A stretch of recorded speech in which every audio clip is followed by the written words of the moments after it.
റംസാൻ നോയമ്പ് കഴിഞ്ഞു, പെരുന്നാൾ ആഘോഷവും സമാപിച്ചു. പക്ഷേ തമിഴ്നാട്ടിൽ നടൻ വിജയ് തുടങ്ങിവെച്ച വിവാദം ഇതുവരെ അവസാനിച്ചിട്ടില്ല. റംസാൻ നോയമ്പിനോടനുബന്ധിച്ച് ഒരു ഇഫ്താർ വിരുന്ന് സംഘടിപ്പിച്ചതാണ് വിജയിന് വലിയ പാരയായി മാറിയത്. ആ വിരുന്നിലേക്ക് ക്ഷണിക്കപ്പെട്ട ആൾക്കാർ അവരുടെ സദാചാര വിരുദ്ധമായ ജീവിതശൈലി ചൂണ്ടിക്കാട്ടിയാണ് നിരവധി മുസ്ലിം സംഘടനകൾ ഇപ്പോൾ രംഗത്ത് വന്നിരിക്കുന്നത്. മദ്യപാനികളും ചൂതാട്ടക്കാരുമായവരെ ഈ ഇഫ്താർ വിരുന്നിലേക്ക് വിജയ് ക്ഷണിച്ചു എന്നാണ് ആരോപണം. അതിൻ്റെ പേരിൽ വിജയിനെതിരെ ഇപ്പോൾ ഫത്വ പുറപ്പെടുവിച്ചിരിക്കുകയാണ് UP ബറേലിയിലെ ഒരു സുന്നി സംഘടന.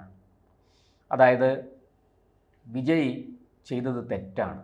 ഇഫ്താറിൻ്റെ പവിത്രത, റംസാൻ്റെ പവിത്രത നശിപ്പിക്കുന്ന പ്രവൃത്തിയാണ് അദ്ദേഹം ചെയ്തത്.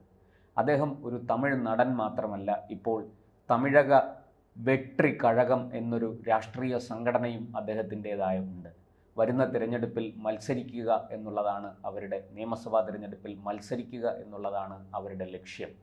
അതിലേക്ക് വേണ്ടി അടുക്കും ചിട്ടയോടും കൂടി പ്രവർത്തിച്ച് വിജയ് മുന്നോട്ട് പോകുമ്പോഴാണ് ഈ വിവാദം ഉയർന്നിരിക്കുന്നത്.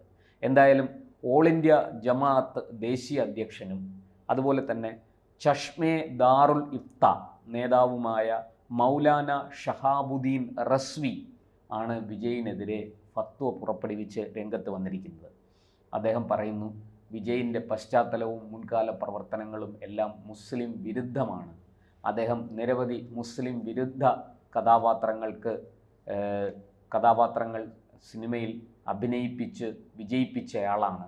അതുപോലെ തന്നെ മുസ്ലിങ്ങളെ ഒന്നടങ്കം തീവ്രവാദികളും ഭീകരവാദികളും ഒക്കെ ആക്കുന്ന ചിത്രങ്ങൾ വിജയ് അഭിനയിച്ചിട്ടുണ്ട്. അത്തരം ചിത്രങ്ങളിൽ മുസ്ലിങ്ങൾക്കെതിരെ ഉള്ള കഥാപാത്രമായി വിജയ് വന്നു എന്നൊക്കെയാണ് ഈ റസ്വിയുടെ ആക്ഷേപവും ആരോപണവും. എന്തായാലും അദ്ദേഹം ഇപ്പോൾ പറയുന്നത്, ഈ മദ്യപാനികളെയും ചൂതാട്ടക്കാരെയും ഈ ഇഫ്താർ വിരുന്നിലേക്ക് ക്ഷണിച്ചത് ഗുരുതരമായ ഒരു തെറ്റാണ്, അത് വിജയ് ചെയ്തിരിക്കുന്നു എന്നാണ് അദ്ദേഹം ഇപ്പോൾ പറയുന്നത്. എന്ന് മാത്രമല്ല, അദ്ദേഹം പറയുന്നു, ഇത് നിയമവിരുദ്ധമാണ്, ഇത് പാപമാണ്, ഇതൊരിക്കലും ചെയ്യാൻ പാടില്ല. അതുകൊണ്ട് തന്നെയാണ് വിജയിനെതിരെ ഫത്വ പുറപ്പെടുവിക്കുന്നത്.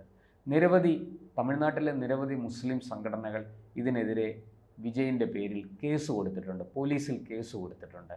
ഈ മതസ്പർദ്ധ ഉണ്ടാക്കുന്ന വിധത്തിൽ പെരുമാറി, മതത്തെ അവഹേളിച്ചു, ഈ നൊയമ്പിൻ്റെ ഈ റംസാൻ വ്രതത്തിൻ്റെ പവിത്രത നശിപ്പിച്ചു, ഇഫ്താർ വിരുന്നിൻ്റെ മഹത്വം ഇല്ലാതാക്കി എന്നൊക്കെ പറഞ്ഞാണ് അവർ കേസ് കൊടുത്തിരിക്കുന്നത്.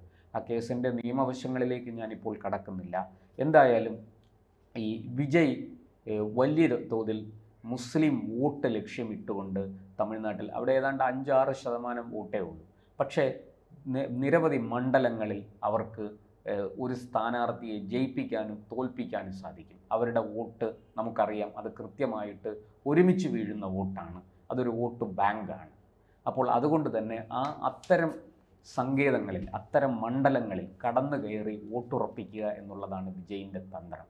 അത് DMKയെ വെല്ലുവിളിച്ചുകൊണ്ട്, ഒരു വശത്ത് BJPയെയും AIDMKയെയും അവർ ഉയർത്തുന്ന ഭീഷണി അത് ചൂണ്ടിക്കാണിച്ചുകൊണ്ട്, അതേസമയം DMKയ്ക്കെതിരായി രാഷ്ട്രീയമായ നിലപാടുകൾ എടുത്തുകൊണ്ട് മുന്നോട്ട് പോകാനാണ് വിജയ് തന്ത്രമൊരുക്കിയിരിക്കുന്നത്.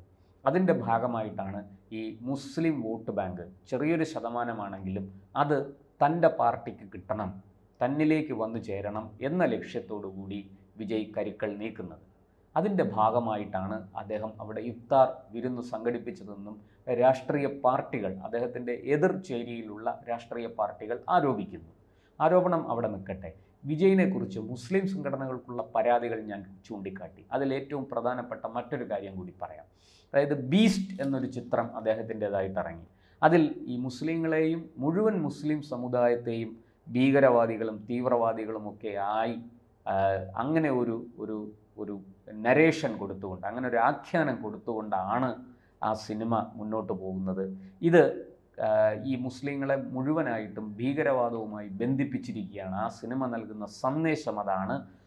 അങ്ങനെയുള്ള ഒരു സിനിമയിൽ അഭിനയിച്ച് മുസ്ലിങ്ങളെ ശത്രുവായിട്ട് പ്രഖ്യാപിച്ചിരിക്കുന്ന ഒരാൾ സിനിമയിലൂടെ എങ്കിലും ഒരാൾ രാഷ്ട്രീയത്തിൽ വരുമ്പോൾ ഞങ്ങൾ എന്തിനാണ് ആ വ്യക്തിയെ, ആ നേതാവിനെ സഹായിക്കുന്നത്? എന്തിനാണ് അദ്ദേഹം ഈ മുസ്ലിം വോട്ടുകൾ ആഗ്രഹിക്കുന്നത്? ഇത്രയൊക്കെ ചെയ്ത് മുസ്ലിങ്ങളെ പ്രതിസ്ഥാനത്ത് നിർത്തി കുറ്റവാളികളാക്കി ഭീകരവാദികളാക്കി ഒക്കെ ചിത്രീകരിക്കുന്ന ഒരു സിനിമയിൽ അഭിനയിക്കുന്ന ആൾ, അതിൽ നായകനായ ആൾ രാഷ്ട്രീയത്തിൽ പ്രവേശിച്ച് എന്തിനാണ് മുസ്ലിം വോട്ടുകൾ ആഗ്രഹിക്കുന്നത് എന്നാണ് ഈ റസ്വിയുടെ ചോദ്യം. അതുപോലെ തന്നെ ഈ റസ്വി വളരെ ആഴത്തിൽ, അതായത് ഈ DMKയെ കുറിച്ചാണെങ്കിലും ഈ തമിഴക വെട്രി കഴകത്തെക്കുറിച്ചാണെങ്കിലും AIDMKയെ കുറിച്ചാണെങ്കിലും BJP അവർക്ക് പണ്ടേ ഒരു പ്രഖ്യാപിത ശത്രുവാണ്. ബാക്കി ഈ 3 രാഷ്ട്രീയ പാർട്ടികളെക്കുറിച്ചും തമിഴ്നാട്ടിലെ മുസ്ലിം സംഘടനകൾക്ക് കൃത്യമായ നിലപാടുണ്ട്. അതിപ്പോൾ നമുക്ക് വ്യക്തമായിട്ടുണ്ട്. അവർ ഒരു പരിധിവരെ DMK സഖ്യം, അതായത് ഇന്ത്യ മുന്നണി, കോൺഗ്രസ് ഉൾപ്പെടുന്ന നമ്മുടെ കേരളത്തിൽ പരസ്പരം പോരടിക്കുന്ന CPM-ഉം കോൺഗ്രസും, അവർ അതിർത്തി കടന്നാൽ, വാളയാറും കളിയിക്കാവിളയും കടന്നാൽ പിന്നെ അവർ ഒന്നാണ്. തമിഴ്നാട്ടിൽ അവർ ഒരുമിച്ചാണ് മത്സരിച്ചത്. അതുകൊണ്ട് തന്നെ കോൺഗ്രസിനും നേട്ടമുണ്ടായി, CPM-നും നേട്ടമുണ്ടായി. അവർക്കൊക്കെ അവരുടെ സ്ഥാനാർത്ഥികളെ വിജയിപ്പിക്കാൻ സാധിച്ചു. സ്റ്റാലിൻ്റെ തോളിൽ ചാരി അവർ പാർലമെൻറ്റിലേക്ക് എത്തി എന്നുള്ളതാണ് സത്യം. അപ്പോൾ അങ്ങനെയുള്ള അവരോട് വളരെ കൃത്യമായി അവിടുത്തെ മുസ്ലിം സംഘടനകൾക്കൊരു നിലപാടുണ്ട്. അത് ഇന്നും ഇന്നലെയും തുടങ്ങിയതല്ല, വളരെ കാലമായിട്ട്, ഏതാണ്ട് ഒരു പതിറ്റാണ്ടിലേറെ കാലമായി നരേന്ദ്രമോദി കേന്ദ്രത്തിൽ അധികാരത്തിൽ വന്നതു മുതൽ അവർ വളരെ കൃത്യമായിട്ട് മോദി വിരുദ്ധ ശക്തി ആരാണോ, മോദി വിരുദ്ധ ചേരി ഏതാണോ അവിടേക്ക് നിലയുറപ്പിച്ചിരിക്കുകയാണ്. അതിൻ്റെ ഭാഗമായിട്ട് തന്നെ തമിഴ്നാട്ടിലെ മുസ്ലിം സംഘടനകൾ, മുസ്ലിങ്ങൾ ഒന്നൊഴിയാതെ ഈ ഇന്ത്യ മുന്നണി അഥവാ DMK നേതൃത്വം നൽകുന്ന അവിടുത്തെ ഇപ്പോൾ ഭരിക്കുന്ന സർക്കാർ DMKയുടേതാണ്. സ്റ്റാലിൻ്റെ നേതൃത്വത്തിൽ, സ്റ്റാലിനാണ് അവിടെ മുഖ്യമന്ത്രി. MK സ്റ്റാലിൻ്റെ നേതൃത്വത്തിലുള്ള ആ സർക്കാരിനും ആ മുന്നണിക്കുമൊക്കെ പിന്തുണ കൊടുത്തുകൊണ്ടാണ് നിൽക്കുന്നത്. ആ വോട്ടിൽ വിള്ളലുണ്ടാക്കി പിടിച്ചെടുക്കാനാണ് വിജയ് ശ്രമിച്ചത്. അത് രാഷ്ട്രീയമായും സാമൂഹികമായും ചില കാര്യങ്ങൾ പറഞ്ഞുകൊണ്ട് തൻ്റേതായ ശൈലിയിൽ വിജയ് ആ വോട്ടുകൾ നേടിയെടുക്കാൻ ശ്രമിച്ചു. അതിൻ്റെ ഭാഗമായിട്ടാണ് അദ്ദേഹം ഇഫ്താർ വിരുന്ന് സംഘടിപ്പിച്ചതെന്ന് പോലും ആരോപണമുണ്ട്. എതിർ രാഷ്ട്രീയ പാർട്ടികൾ ആ ആരോപണം ഉന്നയിക്കുന്നു, അതിൽ ഉറച്ചു നിൽക്കുന്നു. പക്ഷേ ആ ഇഫ്താർ വിരുന്ന് ഇപ്പോൾ വിജയിനെ സംബന്ധിച്ച് കഴുത്തിൽ ചുറ്റിയ ഒരു പാമ്പായി മാറിയിരിക്കുകയാണ്. കാരണം അദ്ദേഹം ആ വിരുന്നിലേക്ക് ക്ഷണിക്കപ്പെട്ട ചില ആൾക്കാർ കളങ്കിതരാണ് എന്നുള്ള ആക്ഷേപമാണ് ഉയർന്നിരിക്കുന്നത്.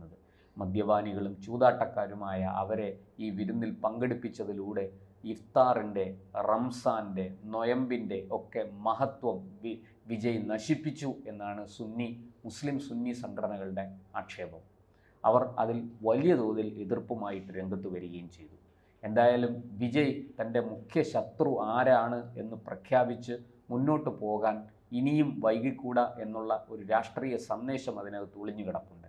BJP ആണോ അതോ DMK ആണോ ഈ BJP നേതൃത്വം നൽകുന്ന, അല്ലെങ്കിൽ BJPയുടെ മുന്നണിയിൽ ഉള്ള AIDMKയും BJPയും ഇപ്പോൾ അവിടെ സഖ്യത്തിലെത്തിയിട്ടുണ്ട്.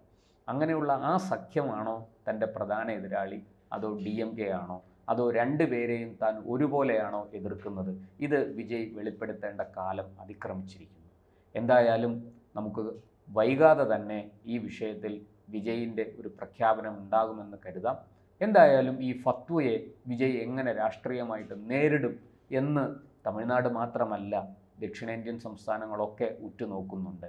വിജയിൻ്റെ നിലപാടുകളും വിജയ് ഉണ്ടാക്കാൻ പോകുന്ന നേട്ടവും കോട്ടവും ഒക്കെ എന്താണ് എന്ന് നമുക്ക് കാത്തിരുന്ന് കാണാനേ കഴിയും.